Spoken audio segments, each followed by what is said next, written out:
So what's up, guys? I wanted to do this storytime video about my experience with a cult. And the cult name was the House of Yahweh. It was a Hebrew church that was founded in Abilene, Texas.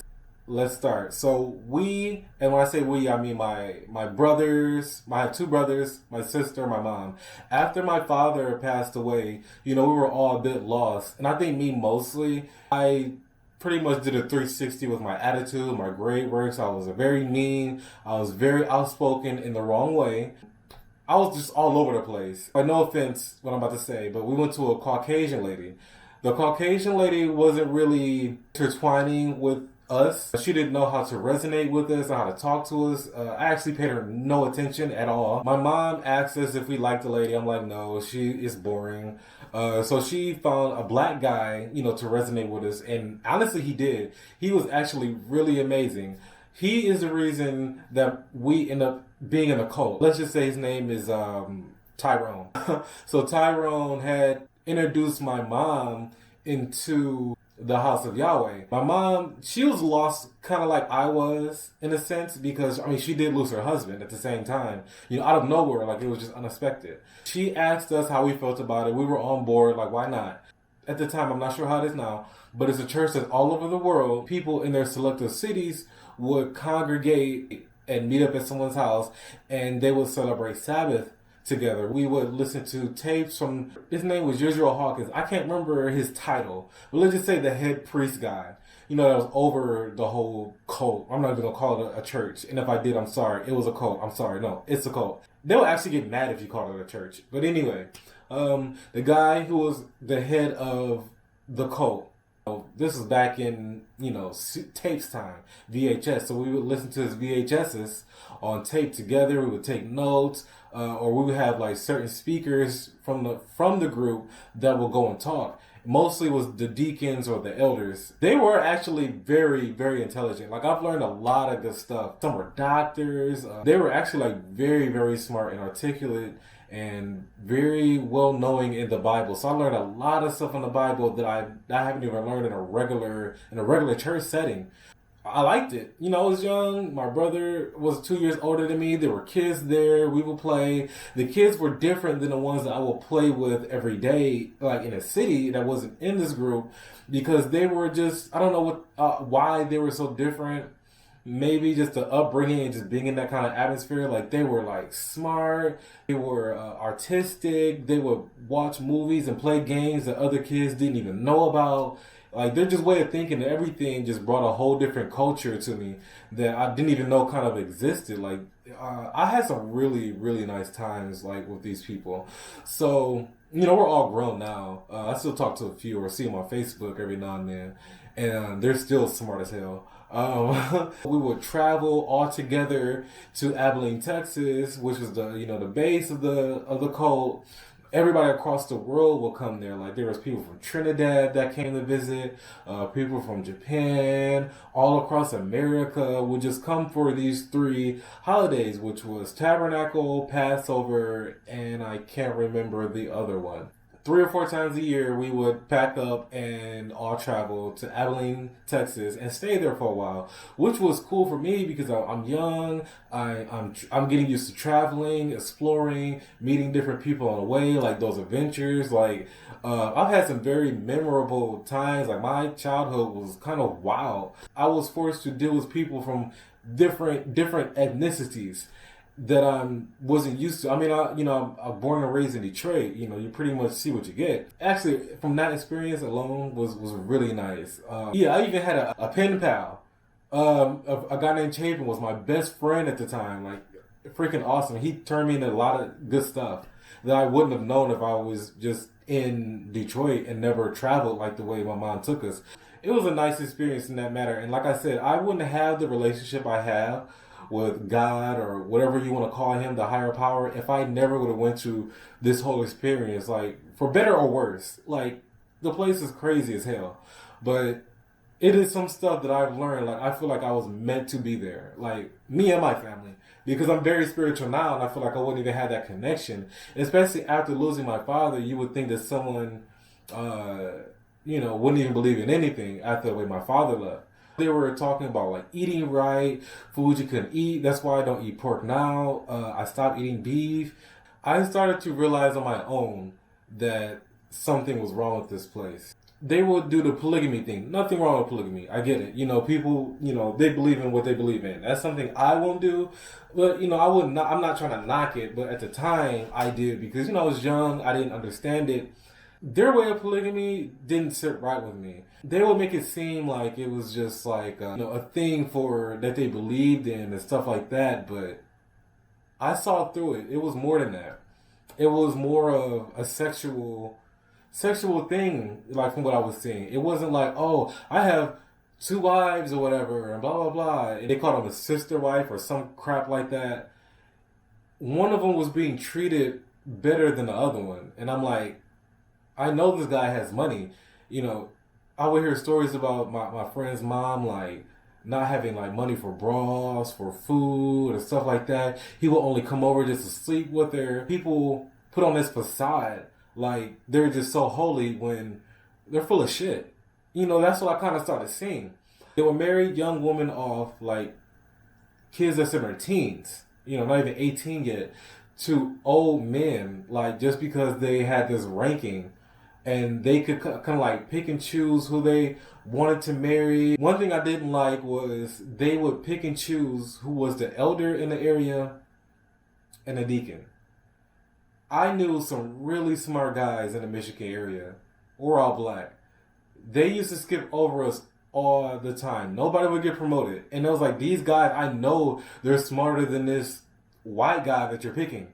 And, like, no offense, like, but, you know, this is just my train of thought, like, from what I'm seeing. I think the biggest upset, we had 2 elders in our area. They were kicked out of the house of Yahweh over some bullshit. I think it was because, and I don't want to speak on something I don't really know about because I'm older now and it's been a long time. They found that the priest over it, the head honcho guy, Yisrael, was basically full of shit with some of his talkings.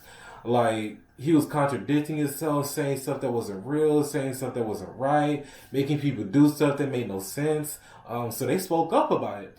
And they were kicked out of the house. The head honcho over the coat told everybody like a lie about why they were kicked out. And so they were saying like we would get kicked out if we talked to them or even dealt with them.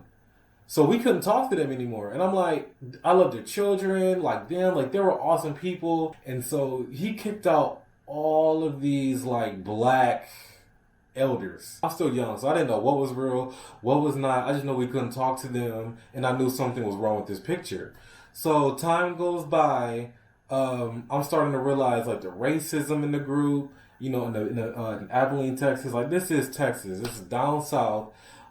People were born and raised here, and they are who they are. I actually got into a fight there because some kid called me a nigger. His father was upset at me for beating up his son. I'm like, your son called me a nigger. Like, where does he even learn this stuff from? Like, we're not that old for him to even know that word. Like, and to know that it's offensive. Like, he learned that from somebody. I'll tell you that. So with that, them marrying off kids, they kicked out the black elders. Like, they even didn't want me talking to my crush because they was like, well, if you're not thinking about marriage, you can't talk to this girl. And I'm like, I'm not even a full teenager yet. Why would I be thinking about marriage? Like, we just want to hang out, you know, and it's not even like that. It was crazy. Like, they were getting like really strict. After they kicked out our elders, they wouldn't even promote the black people over where we were to elders. They promoted some to deacons after the elders left to give us something, I guess. But every group needed an elder, so they would send us to Canada. We were in Detroit. Canada's not that far, but the fact that we would have to cross the borders and go have services with this white elder because you guys didn't want to promote one of the black people to an elder. To me, it was crazy as fuck. I took it for what it was. Like, I wasn't stupid. I wasn't feeling the vibe of the group, and I'm getting older. I'm getting older and older. I'm starting to, you know, feel myself as far as like I'm getting in trouble at school again. Arguing with my mom. I got kicked out the house and had to live with my grandfather. Side note, probably time for another story time. I got kicked out the house 3 times when I was a kid. I had to live with my grandfather until I graduated high school, and this was probably like middle of 10th grade. My grandfather, he was Baptist, and he was a very church-going guy. Like always went to church Sunday, always dressed nice for church, sang gospel. He did not like the thought of the cult because that was his daughter. My mom was his daughter. So he didn't like it. He would make fun of it. When I got kicked out the house, I had to live with him. He cut that off for me. Like I could not go back. It was a wrap. Like he didn't want me celebrating the holidays. Like I was bad. So I was pretty much like his. I think he had custody over me. So I had no choice. My mom still went for a couple years until they were. I think it had to do something with tithes. They told her that she had to pay tithes or they were going to kick her out and like keep her stuff or something like that. She didn't like the way they were going anyway. It got crazier after I left. So my mom went down with my brother, my older brother, and they secretly were leaving. They were going to leave the trailer. They sold it to a friend on the low. They grabbed all their belongings and left.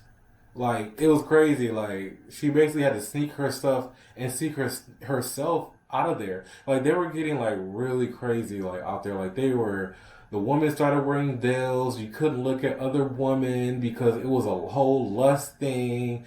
And my thing is, like, it's some ugly freaking women who were in the group. Like, nobody was looking at you. And they were, like, getting on women about wearing jeans. They couldn't wear jeans because jeans had zippers. Like, it was unholy to gods for a woman to wear jeans.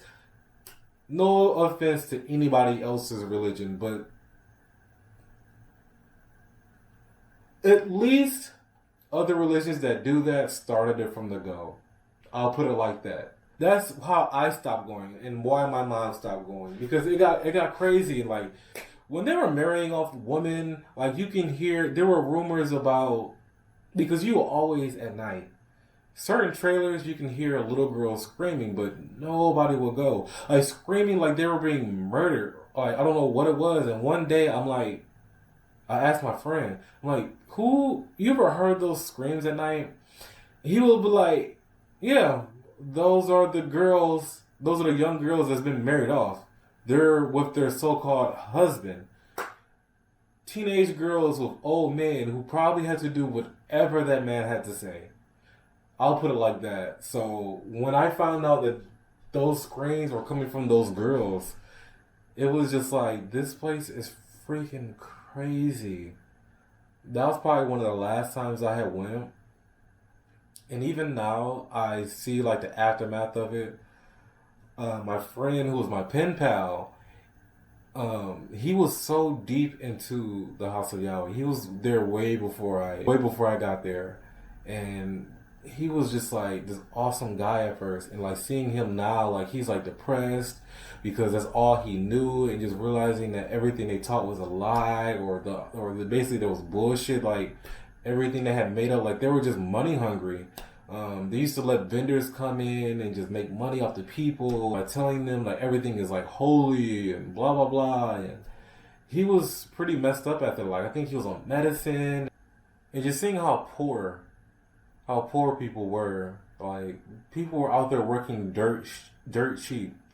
When I say there, I mean like Abilene. Like they wanted people to move from where they were, drop their whole life, and go move to Abilene. Like how they put their whole heart into it. Like it drained them. Even people that I've seen that they're still in it, like it just drained them like in the most evilest way. Sometimes it's like people are just so lost, and like you find that right storm of persuasion and manipulativeness. Like it's a sick thing that can happen. That's kind of like why I don't go to church now. The religion thing just it's not for me. And that's no knock to anybody who's it for. But after an experience like that, like, who can pretty much blame me? The reason why I made this video is because I was asked, after I commented on somebody's video, somebody asked me my experience, and it was too much to write in a comment section. And because every time I tell my experience with other people, they look at me like, what the hell? Like, it was just the most randomest thing. Like, it has its pros and its cons, like I said. Like, everything was wrong with that cult. You know, oh, and they were on TV before.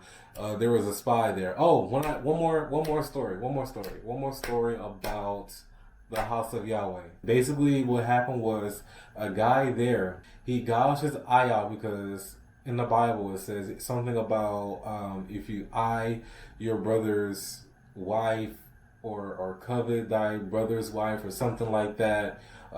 Like an eye for an eye or something. Don't quote me, but it's something of that nature. And he took his eyeball out with a spoon, from what I heard. And what's crazy was, as a kid, I didn't know. But the next time I saw him, I kept asking everybody, why does he have an eye patch? Yeah, he took his own eye out. And it's not like he was at home. He was at his brother's house. We were all there. So you're telling me, like, this grown man took these words so serious, to where he gouged his eyeball out? I don't know. Something in my pre-teenage life that did not sit right with me. And what's sad was, like, the guy was a beautiful person, like, nice. He played the piano, like, so great. For him to do that to himself, and it's like, I didn't know, but the next time I saw him with an eye patch and he was playing the piano, I knew something was wrong. Like, in his spirit. I knew something was, like, not right. Like, I knew it was like like a heartbreak or something. Like, something was gone. Like, in the way he played his music. Like, I love music. I was like, I felt it, that something was wrong. I don't know. It's a sad thing. And I hate to even end this on a sad note like that. But I don't know what to say. The house of Yahweh was one of the craziest fucking things I've ever been through. Like, for better or worse. Because like I said, I've learned a lot of good things. So I'm going to end this video on that note. If you guys want to chop it up about it, ask me any questions in the comment section. Hope you guys are being well, staying safe, staying positive, staying healthy, staying woke. On that note, I'm about to go to sleep. Adios, my amigos. Peace.